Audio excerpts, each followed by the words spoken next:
Ar egzistuoja problema, kad toliau nuo miesto gyvenantieji yra toli ir nuo medicininių paslaugų? Taip, tai sakydama remiuosi konkrečių pavyzdžių, Dieveniškių miestelio esančio Šalčininkų rajone.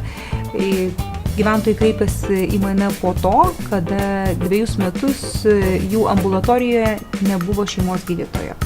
Pasižiūrėjus tai, kas mums priklauso kiekvienam, kas esame draustas arba tie, kas esame drausti valstybės sąskaita, tai yra pensininkai, vaikai, iš tikrųjų apylinkė sudaro apie 1600 žmonių. Dieveniškių ambulatorijoje yra pasirašę 1800 žmonių, tad praktiškai Dieveniškių ambulatorijoje turėtų dirbti net 1,2 gydytojo, šeimos gydytojo nuolatos. Tuo tarpu poliklinika Šalčininkų išsprendė klausimą labai paprastai, atsiunčia keliom valandom, kelis kartus per savaitę gydytojai iš Šalčininkų ir tokiu būdu, iš tikrųjų, gauna labai didžiulės pajamas, kurios priklauso kaip realios pajamos ambulatorijos veiklai, bet tokiu būdu lieka jos Šalčininkų poliklinikoje.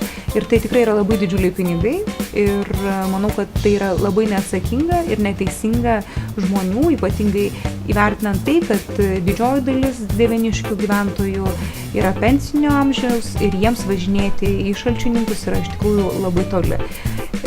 Tokiu būdu paprašusi, kad pasižiūrėtų, kokia yra situacija visoje Lietuvoje, Sveikatos apsaugos ministerija pranešė, kad praktiškai mums trūksta virš 200 skirtingų gydytojų visoje Lietuvoje ir tai reiškia, kad išties paslaugos mes negalim kalbėti apie kokybiškas paslaugas, ypatingai mažesniuose miesteliuose ir miestuose.